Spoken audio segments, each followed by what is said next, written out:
Bom dia a todos, sejam bem-vindos à teleconferência da apresentação dos resultados da Boa Safra, referente ao segundo trimestre de 2022. Estão presentes conosco Marino Colpo, CEO da Boa Safra, e Felipe Marques, diretor financeiro e de Relações com Investidores da Boa Safra. Informamos que os participantes estarão apenas ouvindo a teleconferência durante a apresentação e, em seguida, iniciaremos a sessão de perguntas e respostas. Na sessão de perguntas e respostas, pedimos para que as perguntas sejam enviadas aqui pela plataforma do webcast. A seleção dos slides será controlada por vocês. Gostaria agora de passar a palavra ao Marino, que fará a sua apresentação. Por favor, Marino, pode prosseguir. Obrigado, Ellen. Vamos passar para o slide de número 3, falar um pouquinho dos principais destaques. E eu gostaria de falar primeiro do crescimento.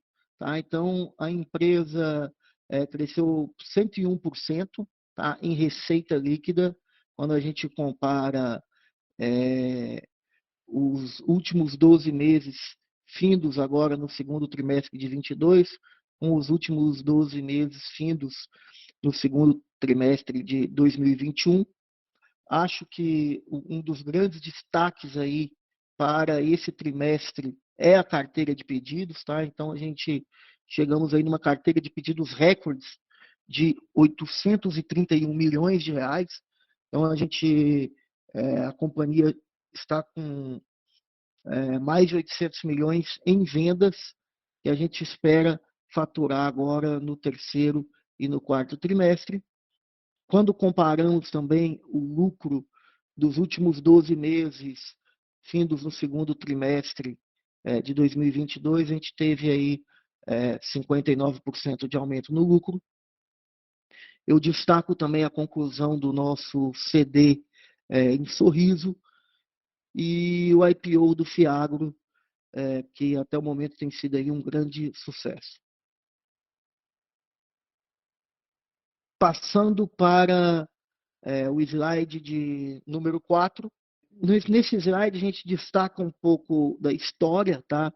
Desde a fundação da Boa Safra em 2009, a construção da nossa primeira câmara fria que ocorreu em 2013.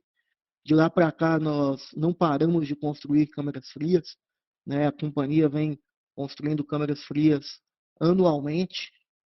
Em 2016 a gente começa a trazer a tecnologia TSI, né, que é um tratamento de sementes com moléculas, e passamos também a ser auditado pela KPMG. Em 2018 a gente inaugura o nosso laboratório de sementes. Em 2019 a gente inicia o projeto de cabeceiras, da planta de cabeceiras. E foi um projeto modular em 4 fases. Em 2020 começamos com o TSI de segunda geração. Em 2021, a companhia abriu capital na B3, lançou a primeira usina fotovoltaica.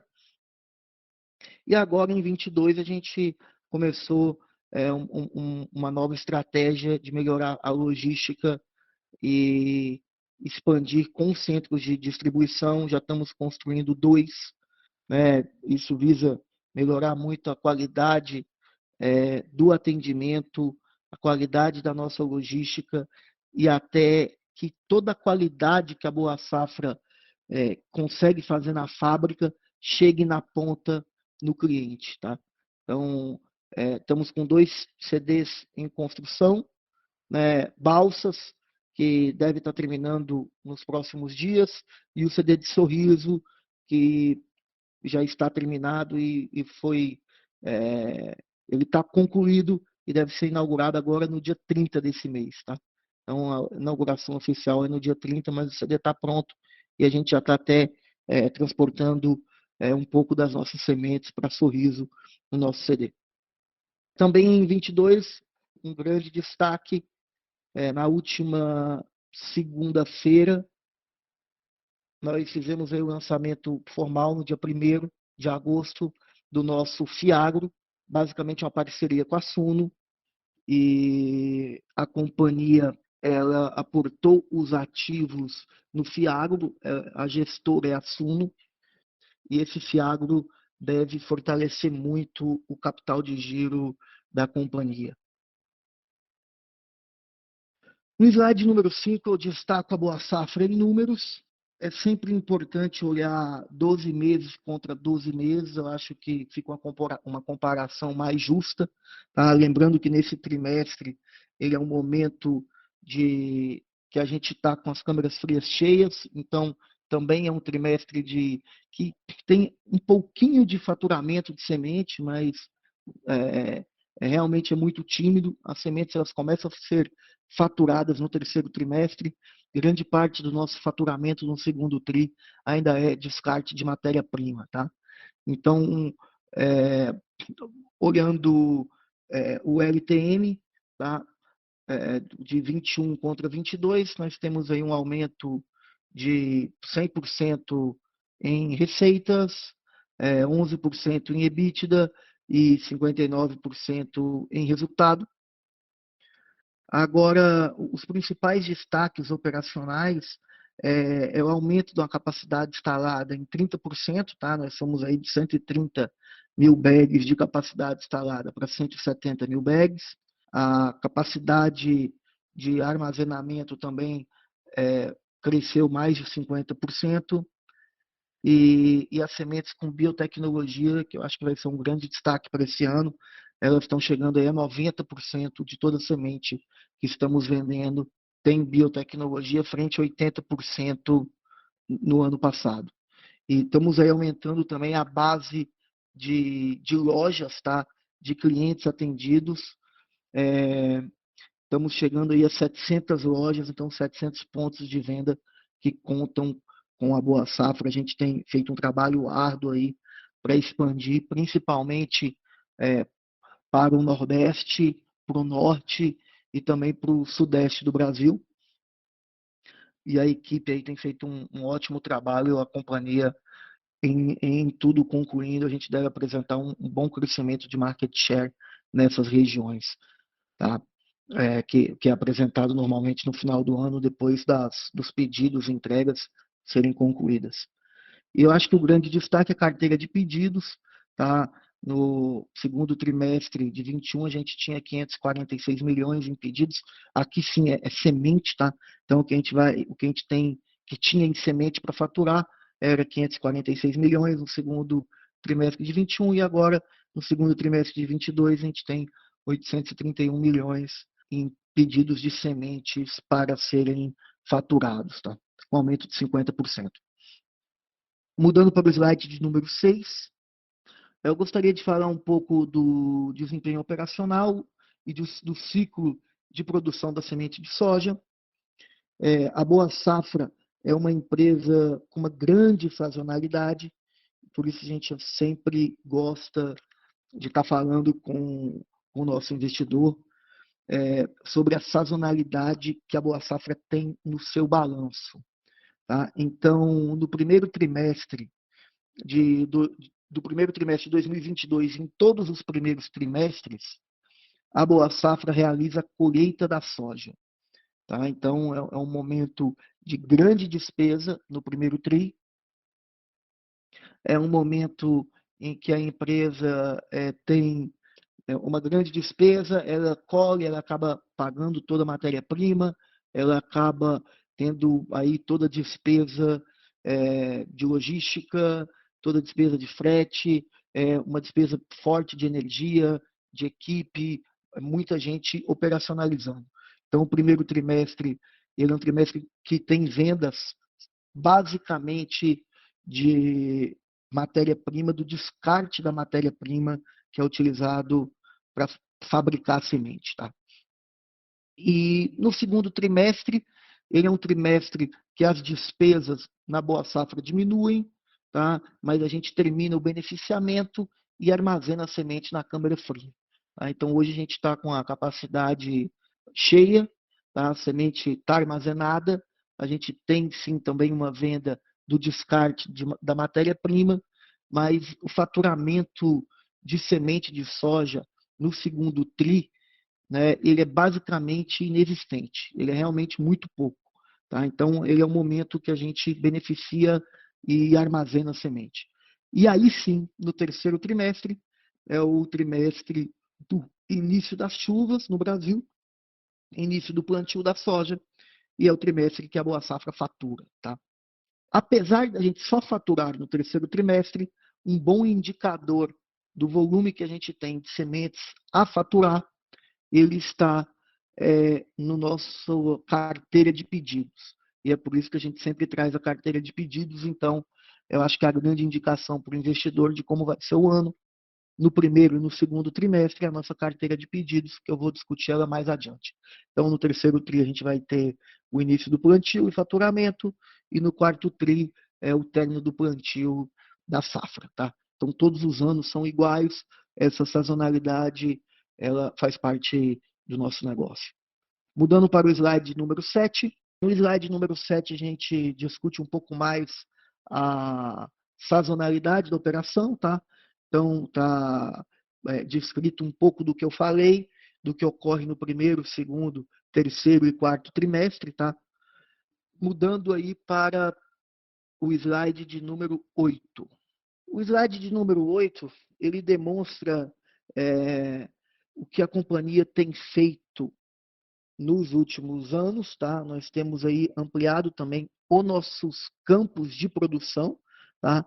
Então, o que vocês veem pintado aí de verde no slide número 8 são os estados que hoje a Boa Safra tem campos de produtores integrados, é onde ela faz a semente, tá? Nós produzimos em 4 estados e hoje vendemos em 11 estados, tá? Então, e nesses 4 estados, hoje a Boa Safra tem 105 mil hectares, um aumento aí de 31% de área plantada, tá? De área de produtores integrados, frente ao ano de 2020, e a gente tenta sempre mitigar o risco climático e ampliar o portfólio de materiais. Mudando para o slide de número 9. O slide número 9, ele é basicamente o slide mais importante na minha visão, tá? Ele mostra um pouco do desempenho financeiro, tá? Do total de carteira de pedidos que a Boa Safra tem.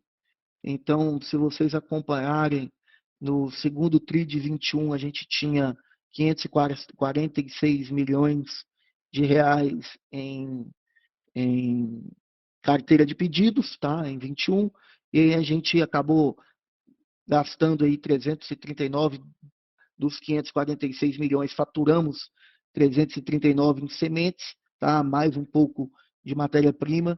Você vê o faturamento do terceiro TRI de 21 de 586 e ainda com 207 milhões em carteira, né? Faturamos aí os 207 milhões e acabamos fechando aí em 403 milhões como um faturamento total no quarto trimestre, tá?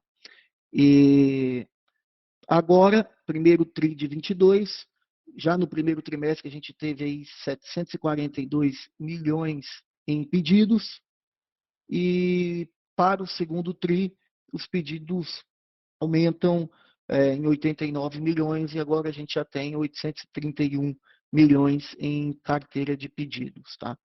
Então, quando comparado o segundo TRI de 21 com o segundo TRI de 22, nós temos aí um crescimento de 52% no volume de pedidos. Esses pedidos, eles são uma carteira de pedidos em sementes que normalmente tem uma altíssima taxa de conversão em faturamento, é o que a gente deve estar vendo aí no próximo terceiro e quarto trimestre. Eu gostaria de convidar o diretor financeiro e relações com investidores, Felipe, para falar um pouco do desempenho financeiro da companhia. Muito obrigado. Obrigado, Marino. Bom dia a todos. Seguindo aqui, a nossa receita líquida atinge nesse segundo TRI 125 milhões de reais, basicamente por grãos, né? Não é por semente. Que a gente teve aqui são realmente sobras de grãos que a gente acabou fazendo a venda nesse TRI, e com esse aumento dos pedidos e da nossa capacidade produtiva, é natural, né, a expansão e também com o aumento da matéria-prima, a expansão aqui do nosso faturamento, inclusive de grãos. Sempre reforçando aqui o LTM. Então, olhando mesmo no LTM, a gente tem um crescimento aqui de mais de 100%, né, atingindo 1.190 olhando os últimos 12 meses. No slide seguinte, o slide 11, o EBITDA da companhia nesse TRI tem uma queda em relação ao TRI de 21 para 7 milhões e 300. A gente reforça aqui, né, que para a gente olhar, né, o LTM, porque realmente tem as questões sazonais, tem questões de marcação a mercado, que são operações que não geram efeito caixa. Então, realmente, o primeiro e o segundo TRI, ele acaba sendo bem mais sazonal, e fazer a comparação um com o outro acaba sendo mais errático. Olhando os últimos 12 meses, a gente mostra também o crescimento, né, atingindo um EBITDA de 118 milhões de reais, mas assim, a gente está olhando muito para o retrovisor. Todo o trabalho aqui que a gente fez no primeiro e no segundo TRI, ele acaba sendo refletido no terceiro e no quarto, então ele acaba ainda não capturando todos os investimentos e todo o estoque, né, que a gente acabou se preparando para realizar aqui no terceiro e quarto TRI, que aí é evidenciado aí para vocês via número de pedidos, conforme o Marino já citou. No slide seguinte, no slide 12, a gente olha o nosso CAPEX, né? Então aqui a gente mostra que nesse ano, nesses 6 meses, fizemos investimentos aí acima de 100 milhões de reais.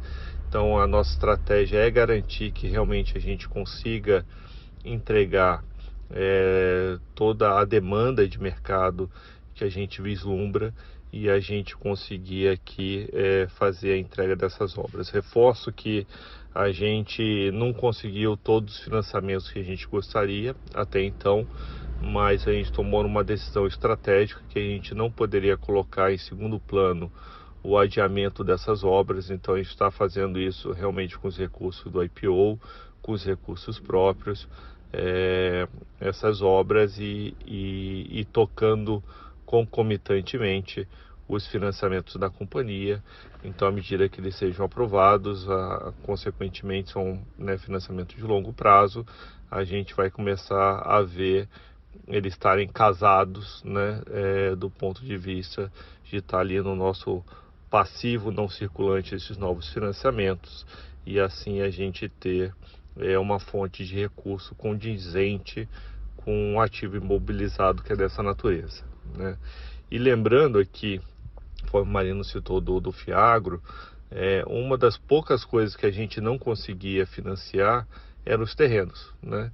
E dentro ali do Fiagro já temos os terrenos de Primavera e Sorriso, então eram terrenos que não eram financiáveis e que não entravam no escopo do CAPEX por nenhuma linha aqui que a gente negociava com os bancos. Então a gente agora, né, tendo sucesso na venda das cotas do Fiagro, automaticamente a gente consegue até financiar os próprios terrenos que não eram financiáveis anteriormente.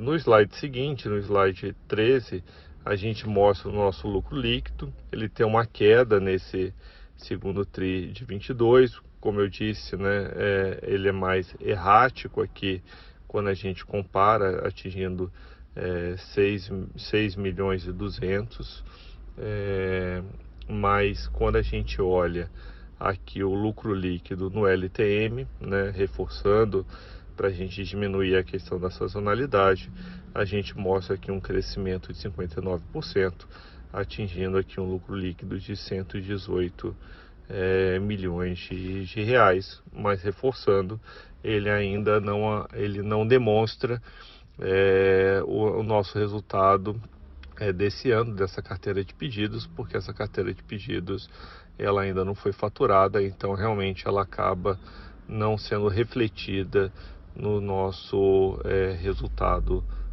da companhia. No slide 14 é um pouco para a gente mostrar o nosso caixa, a nossa dívida, a nossa alavancagem.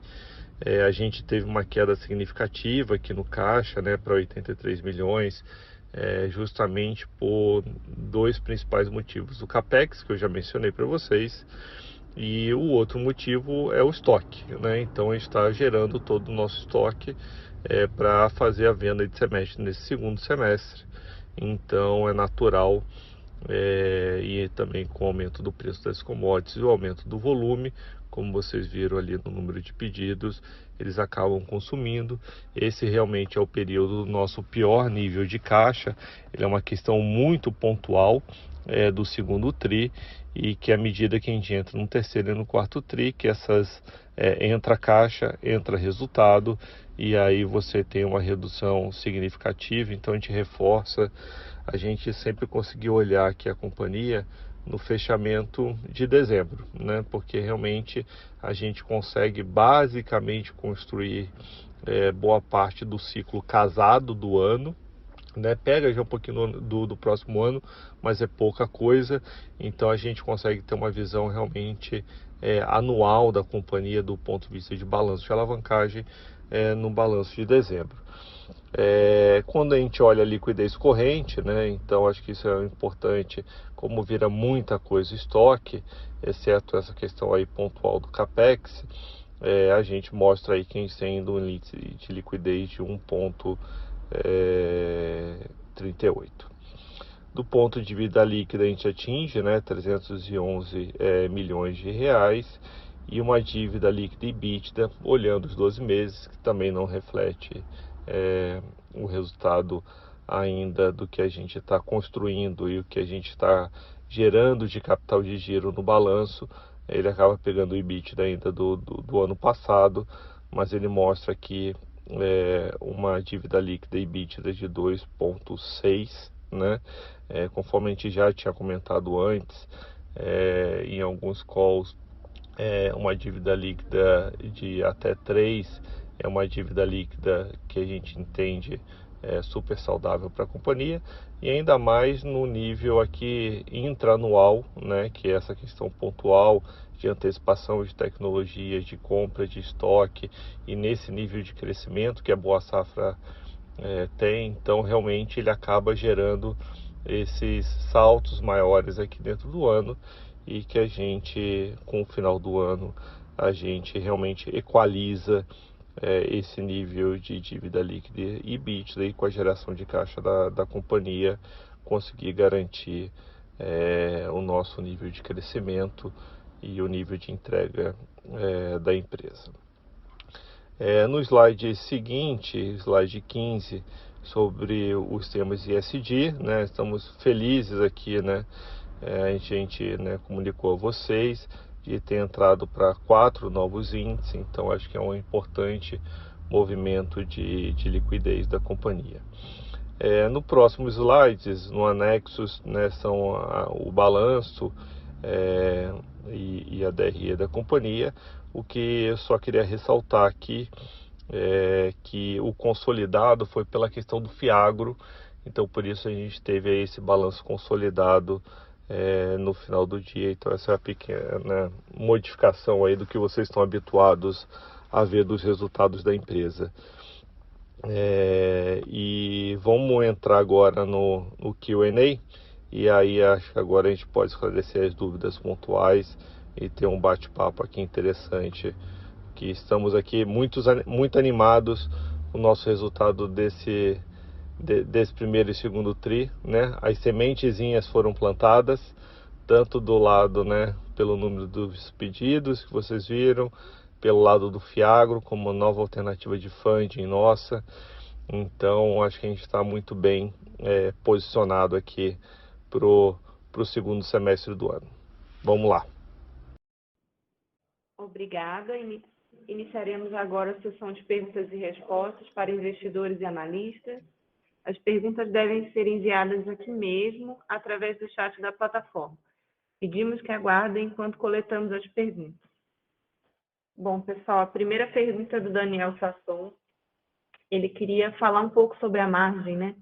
Que ainda que o ideal não seja olhar trimestre a trimestre, por conta da sazonalidade, então, olhando os últimos meses, ele observa que a nossa receita cresceu mais que o EBITDA. Então, ele pede para a gente comentar um pouco mais o que explicou a queda da margem e como devemos pensar nas margens daqui para frente.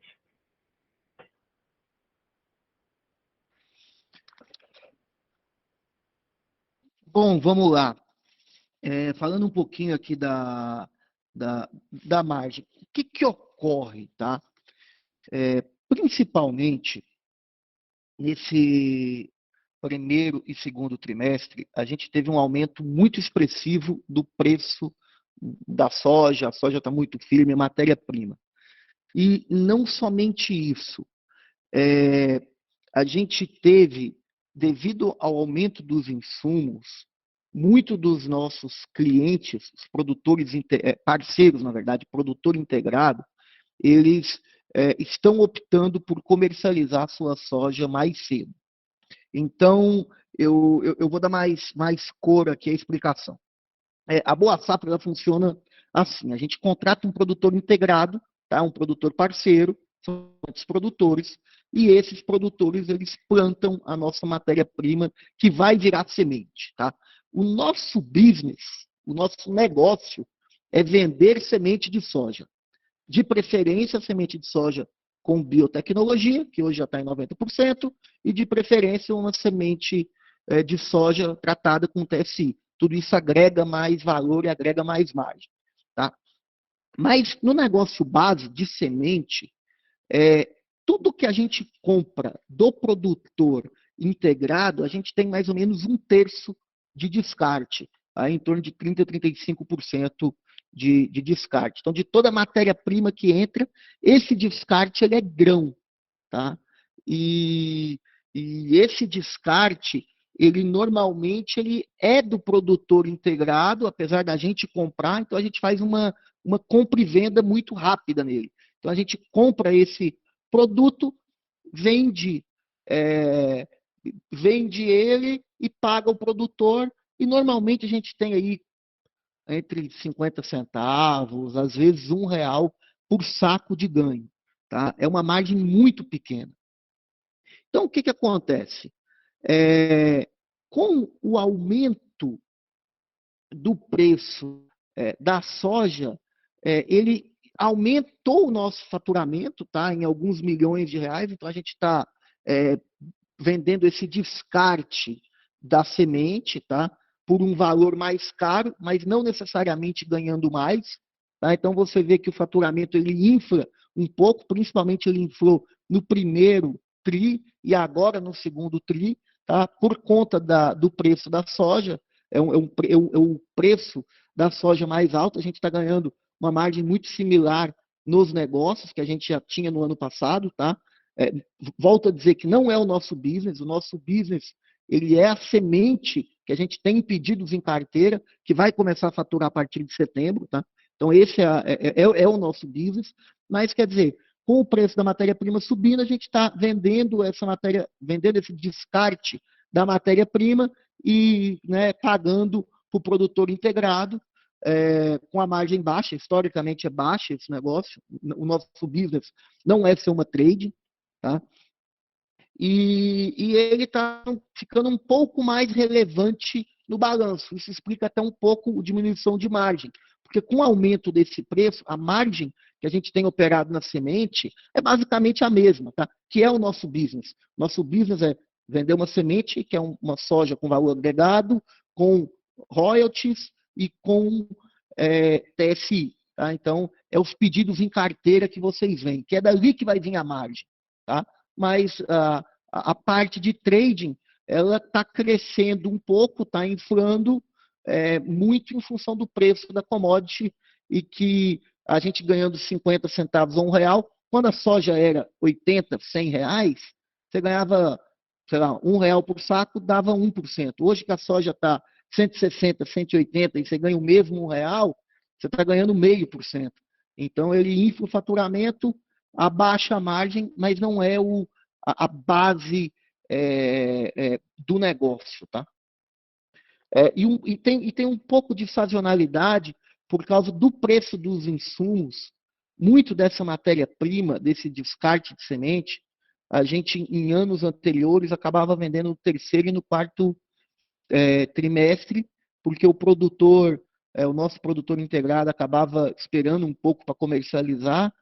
Com o aumento do custo dos insumos, o pessoal quis fazer um caixa mais cedo, a soja também estava num preço bom, então o produtor acabou vendendo essa matéria-prima e aí gerou um faturamento desse descarte da matéria-prima mais cedo para a gente, tá? Mas é puramente sazonal.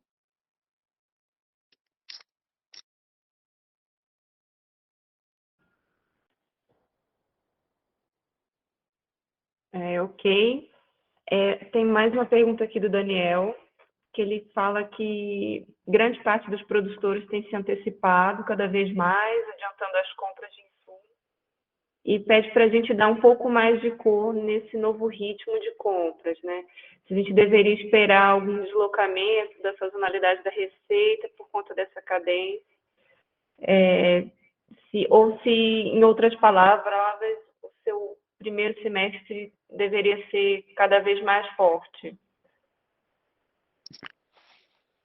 Olha, eu entendi bem a pergunta, mas assim, vamos lá. Não, tá? Porque o que ocorre? Explicando um pouco mais. Então, a gente, basicamente, na Boa Safra, a gente tem dois negócios, tá? O negócio que é o nosso negócio, que é a venda da semente, né, que essa tem margem e dá resultado, e a venda do descarte da matéria-prima, que é algo agregado ao negócio de sementes. Tá? Então, o que ocorreu de fato? O produtor, pelo nosso produtor integrado, está sentindo também o aumento de custo e está geral nisso no Brasil, né, principalmente de insumos e fertilizantes, o pessoal tem feito caixa mais rapidamente. Então, essa venda do descarte, ela acabou antecipando, como eu acabei de falar na resposta anterior. Então, isso gerou um faturamento a mais para a companhia, que é um faturamento ruim, porque não é um faturamento de margem nosso, tá? Mas nada mudou da estratégia. Então, o pessoal antecipou, vendeu mais no segundo tri do que normalmente terceiro e quarto, que era anterior. Então, a gente antecipou parte do nosso faturamento para cá, tá? Mas é o faturamento que realmente não dá margem. Agora, do outro lado, sim, tá? A sua afirmação é correta. Os produtores estão comprando os insumos mais cedo. Então, você percebe que a nossa venda de semente ela está muito mais rápida. Tá? A gente, no primeiro trimestre, nós vendemos aí 85% do nosso volume, quase 90% do volume, e daí vendemos mais 10, 15% do nosso volume no segundo trimestre. Hoje, eu posso dizer que a Boa Safra está praticamente vendida. Tá? A gente tem algum volume para o repique, né, que é o final do ciclo, mas basicamente a nossa semente ela já está vendida. Então, e que isso é demonstrado no pedido em carteira. Agora, você não pode confundir o faturamento da Boa Safra, tá? Porque a gente, por uma questão fiscal, tá? A gente tem que mostrar os pedidos em carteira, na verdade. Porque assim, a gente não consegue faturar antes ou antecipar essa receita. Porque senão você veria exatamente isso. Porque, por exemplo, quando eu vendi 80%, 85% no primeiro trimestre do ano, né, que se você acompanhar, seria aí o slide de número 9, tá? Você vê que a gente já tinha 740 milhões de pedidos em carteira. Se a gente já conseguisse lançar isso no nosso balanço e já provisionar o resultado da companhia ia ser outro e a gente ia ter um baita resultado logo no primeiro trimestre. Mas não, a gente só tem pedidos em carteira que vão ser faturados a partir de setembro, a partir do terceiro trimestre. Então você vê que realmente a sua colocação é correta, mas para a companhia a gente só reconhece isso como receita depois que fatura. Hoje a gente tem 830 milhões de pedidos em carteira, quer dizer, a gente vendeu 50% a mais, tá, de pedidos em carteira do que no segundo trimestre do ano passado. Então, a gente está prevendo aí, indicando que os números de venda de sementes vão ser muito fortes a partir do terceiro e quarto. Não venda, faturamento, tá? A venda já ocorreu, mas o faturamento é no terceiro e quarto. Então, tem essa divisão da época que vende para a época que fatura. E aí o balanço da companhia representa isso. Por isso que é muito importante a gente sempre olhar ou um ano fechado ou os últimos 12 meses, tá? Porque a sazonalidade é muito forte para nós no primeiro e no segundo trimestre.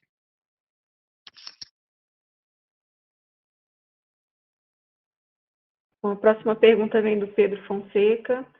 Ele fala aqui que, dado que a gente precisa de mais produtores integrados, né, parceiros para cada nova UBS, como é que está esse desenvolvimento das parcerias e se a gente tem conseguido manter o prêmio de soja, né, ou se a gente teve que subir, ainda mais por ser no Mato Grosso. Então, Pedro, a gente tem conseguido manter, tá, o nosso prêmio de soja. O desenvolvimento das parcerias está indo muito bem. A gente já tem alguns campos contratados para o Mato Grosso, para a próxima safra, tá? Lembrando que a gente não tem ainda uma UBS, né, uma unidade, a fábrica no Mato Grosso. Ela vai ser inaugurada no ano que vem, mas a gente já estamos em obras, né, na cidade de Primavera do Oeste, mas o que a gente está inaugurando é um CD em Sorriso, tá? Então o CD vai distribuir o que a gente já produz, tá? A fábrica ela inaugura no ano que vem, mas a gente já está contratando parceiros para lá, produtores integrados. Mas o que eu posso te falar é da Bahia, tá? A Bahia está indo muito bem, a planta, a primeira fase já rodou esse ano, no ano que vem vai rodar a segunda fase. Ela é uma planta para 40 mil bags, tá? Então é uma planta já grande, ela já começa grande, tá? Com 2 etapas. E essa planta, no último relatório que eu conversei na semana passada, a gente já estava indo muito bem nas contratações de campo para o ano que vem. Então, e tudo dentro dessa média, então a gente está bem animado aí com esse crescimento que a gente está tendo e com a nossa capacidade de contratação. Então, hoje não é uma preocupação muito relevante para a companhia. A gente está tendo um bom nível de sucesso na contratação desses campos, tá? Nessas regiões que a gente está crescendo. A próxima pergunta também vem do Pedro. Então, vemos um aumento no endividamento ano a ano, então, sendo que a maior parte dos vencimentos concentrados no curto prazo, né? Ele pede para a gente dar um acordo na estratégia de endividamento, né? E se a gente poderia falar um pouco mais da parte de adiantamento a fornecedores. Aqui é o Felipe. Pedro, ótima pergunta. E tem várias outras perguntas aqui que a gente recebeu também sobre esse tema. Então, eu já vou aproveitar que a sua pergunta endereçar boa parte delas. O primeiro ponto é que o nosso endividamento, esse adiantamento a fornecedores, grande parte desse adiantamento a fornecedores, como eu até citei aqui no nosso call, ele é referente aos resultados que a gente vai estar entregando dessa carteira de pedidos que a gente viu, né? Então, tem um descasamento no final do dia que a gente não está olhando o resultado do terceiro e do quarto tri, que está por vir. Então, mas a gente prepara toda a nossa companhia, né, todo o nosso balanço, vamos dizer assim, para esse resultado que está vindo no terceiro e quarto tri. Então, a questão aqui que a gente tem que deixar claro, grande parte desses adiantamentos de fornecedores é as antecipações de royalties, né? Então, a gente já faz o pagamento desses royalties, dessas sementes que vão ser vendidas no terceiro e no quarto TRI, adiantamentos para produtores integrados para estar fazendo o pagamento dos seus custos da lavoura. Então, dentro desse componente, mas a maior parte dele é realmente a antecipação de royalties. E aí, aliado à questão do endividamento, como que vocês viram, que é um endividamento de curto prazo, ele é de curto prazo porque ele casa com o nosso fluxo de caixa das vendas de semente, né? Então, à medida que os embarques ocorram no terceiro e no quarto TRI, a gente tem todo o faturamento e também a maior parte da entrada de caixa dessas vendas de semente. Então, eles estão realmente casados, né, os fluxos de caixa. Então, não faz sentido para a gente, como companhia, ter endividamento de longo prazo, que é um endividamento de curtíssimo prazo, de 3, 4, 6 meses que a gente vê aqui dentro do ano. Então, por isso que a gente tomou essa estratégia de pegar endividamentos mais baratos e de curtíssimo prazo, para a gente não estar carregando dívidas caras aqui no nosso balanço no final do dia. Tá? Então, acho que esse endereça boa parte aí de várias dúvidas e perguntas que tiveram. Qualquer outro ponto mais específico, vocês perguntem aqui que a gente retoma esse tema. Obrigado. A próxima vem do Gabriel. O aumento das receitas do trimestre também indica um aumento do volume de sobras ou o impacto foi apenas no preço da soja? Olha, o Marino aqui falando. Agora, no segundo trimestre, basicamente foi o aumento do preço, tá? Não tem aumento da sobra, está bem em linha com a nossa média histórica, tá? Nem abaixo, nem acima. Então, dentro do volume, é isso, tá? Segundo trimestre foi exatamente isso. No primeiro TRI, que a gente teve um pouquinho, né? Já foi falado no último resultado, mas que a gente teve um pouco de resultado, um pouco de grão de descarte. Você vê que no ano passado o pessoal atrasou tanto para comercializar, teve problema de frete também, então a gente acabou tendo um pouco do nosso descarte de matéria-prima que foi comercializado em janeiro desse ano, tá? E aí deu um faturamento no primeiro trimestre maior do que normalmente ocorre, tá? Mas basicamente isso. No segundo trimestre, não teve aumento de sobras, foi só um aumento do preço da matéria-prima. Obrigada, Marino. Vamos para a próxima aqui do Matheus. Historicamente, vimos um foco da Boa Safra na expansão orgânica e ele gostaria de saber um pouco da nossa opinião sobre em relação a possíveis M&As para acelerar o plano de crescimento e abertura de novas UBS. E a segunda pergunta dele é em relação ao crescimento da nossa carteira de pedidos, né? Pede um pouco mais de cor do quanto que esse aumento foi proveniente de preço e quanto seria de volume.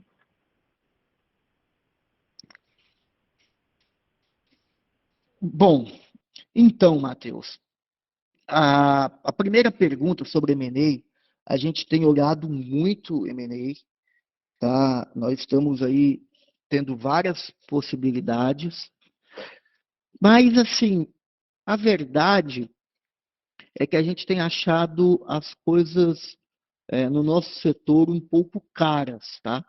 Por quê? Porque o que ocorre? O nosso negócio ele tem um payback muito rápido, tá? A semente de soja, tá? A gente coloca uma fábrica em pé e o payback dela é entre 3 a 4 anos, tá? Então, rapidamente você tem o dinheiro de volta do investimento do CAPEX da fábrica. E quando a gente tem olhado possíveis M&As, a diferença está sendo muito grande entre o custo de reposição da planta, né? Então, o payback ele diminui consideravelmente. Então, acho que esse é o que tem segurado a gente em fazer M&As. Então, a gente tem se focado no orgânico. Também porque a marca tem sido bem demandada, o produto tem tido uma boa demanda, a gente acabou ganhando uma visibilidade muito forte com o IPO, que a gente nem imaginava. Então, assim, o ganho para a marca, de presença da marca no campo e de estar na mente, aí, nos desejos do agricultor, cresceu muito. Então, como empresa, a gente tem tido essa oportunidade de crescer organicamente muito forte, e é o que a gente tem feito, tá? Então, a gente está crescendo muito a capacidade. Se você ver, eu acho que o maior destaque nosso para esse ano é o crescimento de volume e também o crescimento de volume que a gente vai ter para o ano que vem, né? Então, a empresa ela está construindo muito e o nosso produto está sendo muito demandado. Então, eu acho que esse é o ponto forte. A gente vai conseguir crescer organicamente, que, por um lado, você tem esse tempo de construir, que às vezes, né, o investidor acha que comprar você já fatura no mesmo ano, mas em compensação o payback é muito curto. Então, se você constrói, mesmo que você demore um ano para construir a fábrica, e o payback dela foi em 3 anos, ela é muito rápido para voltar o dinheiro aí para a companhia. Então, hoje a nossa estratégia ela é muito orgânica, mas a gente tem olhado sim, tá, para o M&A na área de soja, mas também na área de outras sementes. É algo que a gente sempre tem comentado, que a gente tem olhado bastante, tá? A segunda parte da sua pergunta é em relação ao crescimento da carteira de pedidos, tá?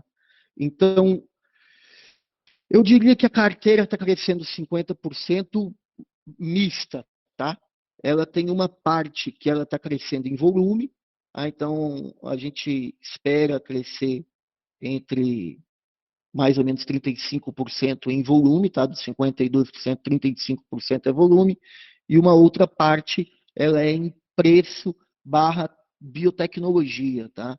A gente também está subindo de 80% para 90% o volume de vendas com biotecnologia. Então tem um pouco do preço, que assim, quando sobe a commodity, tá? Ela sobe o preço da semente de soja, sim, tá? Mas não na mesma proporção. Então a gente, apesar da matéria-prima ser um indexador para o preço da semente, é verdade, mas não na mesma intensidade, tá? E a mesma coisa ocorre numa queda. Na eventual queda do preço da commodity, a semente ela cai percentualmente menos do que a matéria-prima, tá? Então isso ocorre para os dois lados. Então a gente tem uns 35%, eu diria, de peso de volume, uns 5% aí em peso de biotecnologia e talvez uns 10% em peso de matéria-prima, né, preço da soja, que fecharia os 50%, tá?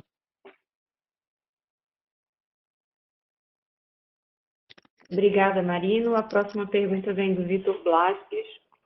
Ele gostaria de saber se o desconto nos royalties cresceu versus o ano passado, dado o cheque que o nosso share aumentou, né? E as antecipações feitas. Além disso, ele pede para a gente comentar sobre como a gente tem visto o crescimento via produtores integrados, né? Se a gente tem notado a necessidade do aumento do prêmio. Eu acho que isso até foi comentado um pouco na pergunta anterior sobre o Mato Grosso.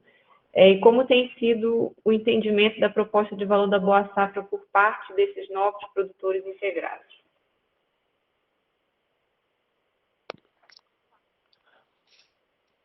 Olha, a nossa margem por royalty, ela não é ligada ao market share que a gente tem, tá? Então, acho que a resposta direta é não, tá? O market share ele não tem afetado os nossos royalties. O que tem afetado os royalties e vai começar a tracionar agora a partir, já tem um pouco de venda esse ano, mas começa a tracionar mais a partir do ano que vem, são as novas biotecnologias, tá?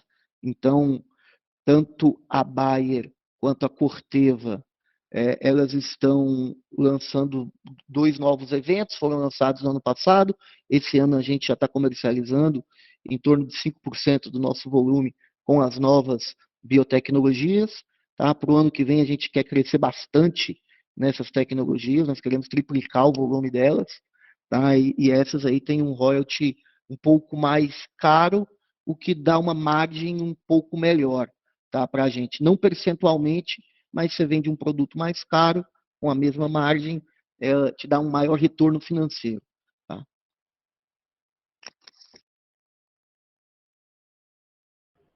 Bom, vamos para a próxima aqui, do Roberto. Ele pede para a gente dar um pouco mais de detalhes sobre o plano de outorga de opções de compra de ações.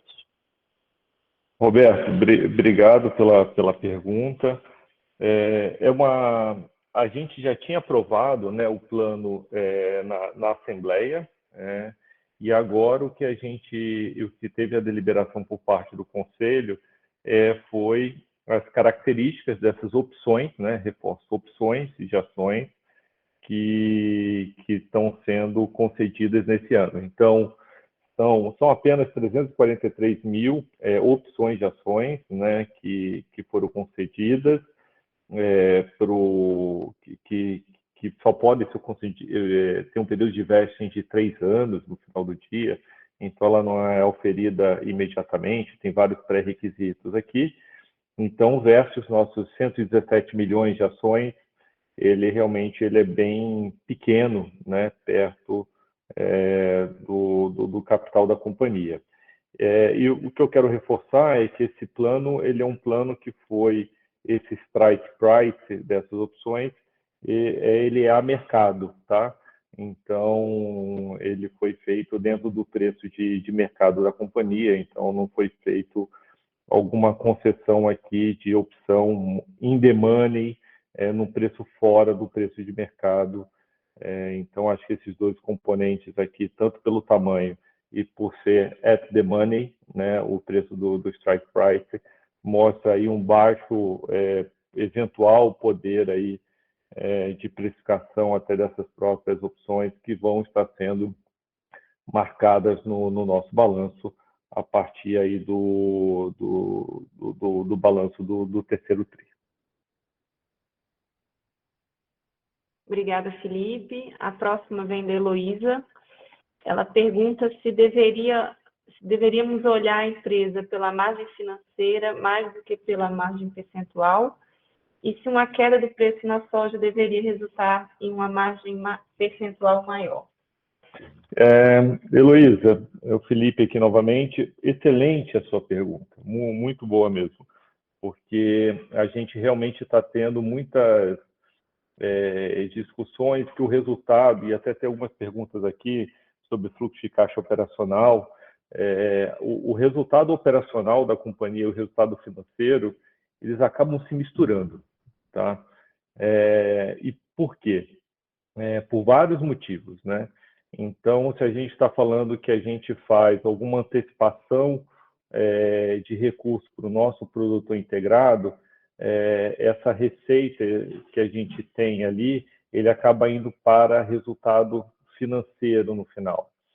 A gente tem a marcação a mercado das nossas operações de hedge, né? Como vocês sabem, a gente tem a nossa política de hedge da companhia e que a gente acaba, às vezes, comprando sementes, né, grãos antes de estar vendendo as sementes. A gente se protege para a gente não ter posições significativas direcionais aqui no nosso balanço. Então, isso entra dentro dos resultados financeiros da companhia. E, eventualmente, esse resultado pode ser positivo ou negativo, e você vai ter meio que a compensação disso no resultado operacional pela compra de matéria-prima lá no cost of goods. Então, a gente está trabalhando aqui internamente para tentar mostrar um outro tipo de métrica para a gente conseguir conciliar essas operações, que se envolve com a operação da companhia, e eu concordo com você. É mais fácil, às vezes, hoje, nesse determinado momento, quando a gente não conseguiu ainda mostrar uma métrica que a gente consiga consolidar tudo isso, fica muito mais fácil você olhar o resultado da companhia juntando o resultado financeiro no final do dia, que aí eu acho que você consegue fazer esse offset, né, do resultado operacional com o resultado financeiro da companhia, e é assim que a gente toma as nossas decisões aqui no final do dia de alocação de capital.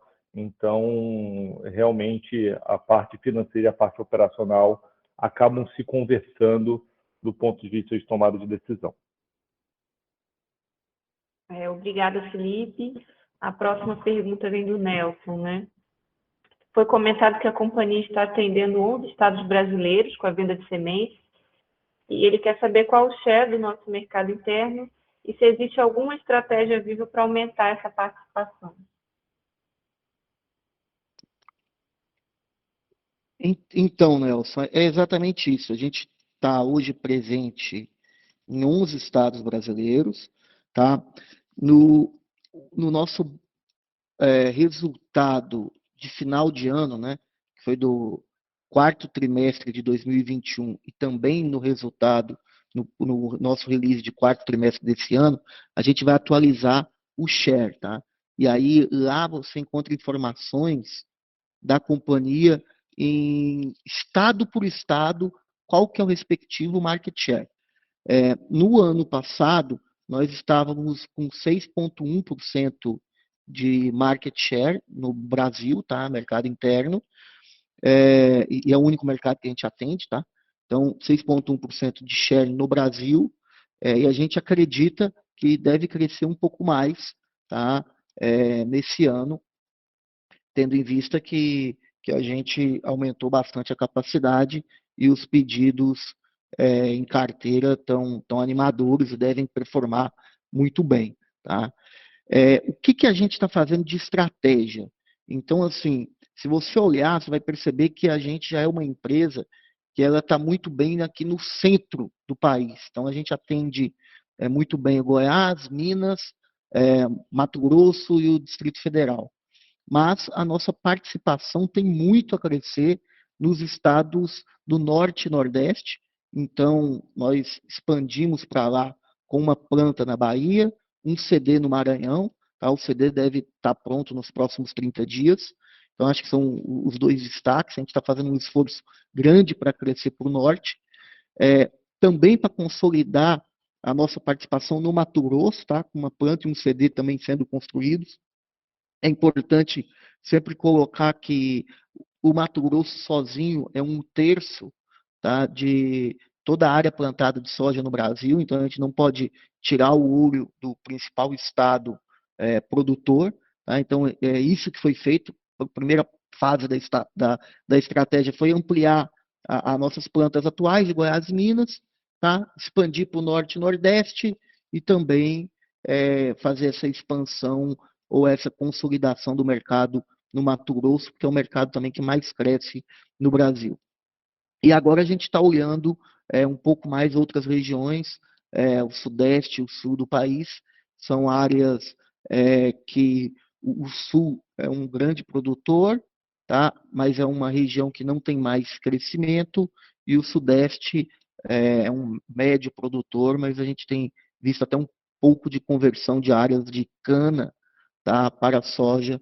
Então a gente deve olhar nos próximos anos para essas regiões também, tá? Então um pouco mais de cura aí de qual que é a estratégia da Boa Safra para aumentar o market share nos próximos anos.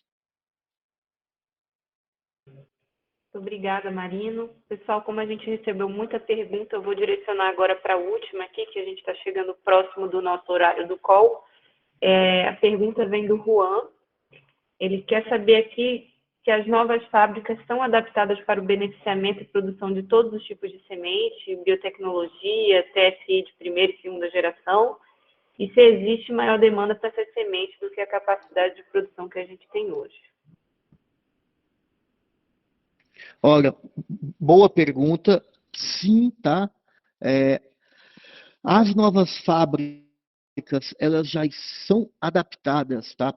Elas já são feitas para as novas biotecnologias, tá? E as fábricas e os CDs, eles estão sendo construídos para o TSI de primeira e de segunda geração, tá?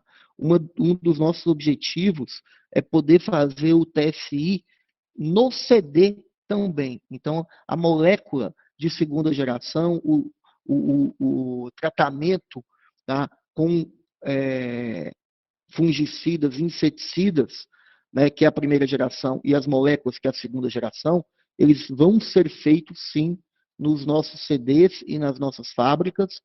Hoje, a Boa Safra está investindo muito forte.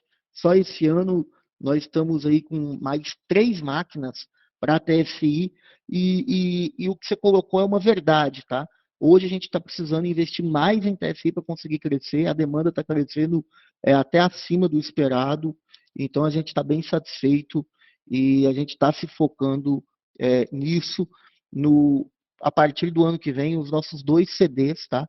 Eles não foram inaugurados com esse equipamento, mas a partir do ano que vem, tanto em Balsas quanto no Mato Grosso, eles ainda carecem de licenças de operação, por isso a gente não fez, foi mais fácil montar o CD sem o equipamento, mas a gente ainda está agora indo atrás das licenças para operar o TSI nessas unidades e vai implementar provavelmente com operação para o ano que vem.